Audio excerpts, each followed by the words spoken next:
Now, to see one problem immediately or one difficulty that arises with rotation, here we've got 2 points on the star. So one point is fairly close to the point around which we rotate, so it doesn't show too nicely.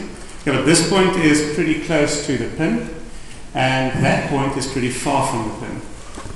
Now, let's say I rotate this star with a certain rate. So it has a certain number of revolutions it completes per second. So let's say, for argument's sake, we start out from here, so let's look at that point, and we rotate this star once, and let's say it took 1 second for a full rotation.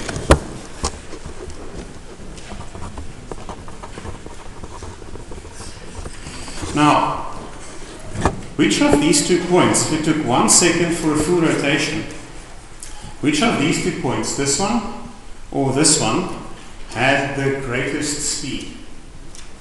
Right? Do they have the same speed? So this rotating, one rotation takes 1 second. So do these 2 points have the same speed? Do they have a different speed? And whatever your answer is, you need to be able to tell me why. So who says they've got the same speed? Same speed. Who says this one moved faster than that one? Does that make sense? Yes? No? Okay, there seems to be a bit of uncertainty. So let's analyze this a bit. So we said we're going to look at one rotation. So I'm going to stick my pen through this hole and just draw a line that gives me one rotation. And I'm going to do the same for this point. Right, and I'm going to remove the star. So this is now the distance traveled by the point closest to this center of rotation in 1 second. This is the path traveled by the other point in 1 second. Now remember, we said speed is equals to distance traveled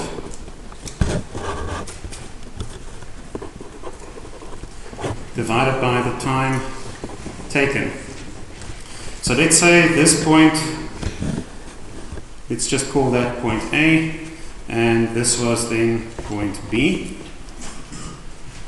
So it takes point A 1 second to move all the way around. It takes point B 1 second to move all the way around. Now which one covered the largest distance? Point B. So B covers largest distance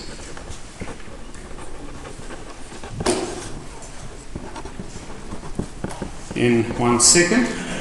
So it means that the speed of point B is greater than the speed of point A. Now, this is a funny thing, because this was not the case when we had translations. If I just translated something in a straight line from one side to the other, all the points on this star have got the same speed, because they all cover the same distance in the same amount of time. The moment we add rotation, we've got this problem that the closer we are to this center, the slower the speed of a point on the disk becomes if we rotate it. Now, that might not seem to be a massive complication, but would you agree with me, if I've got a rotating disk, it's moving, so it should have some kinetic energy. Right? Does that kind of make sense? I mean, the reason we've got electricity is because we can have turbines that rotate, and we can utilize that kinetic energy to generate electricity. So rotating objects must have some sort of kinetic energy because they are in motion. But how would you calculate the kinetic energy of a rotating object? Because remember, kinetic energy, we said, is a half mass times speed squared.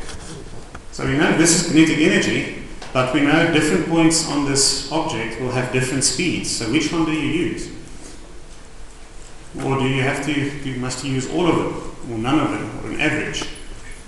So it becomes quite difficult because different points on this rotating disk move at different speeds depending how far they are from this point of rotation, which means something like kinetic energy becomes difficult to calculate using these quantities that we've got over here, because this speed is not the same everywhere on the rotating object. So we must figure out some new set of variables or a new language with which we can more easily perhaps describe rotations.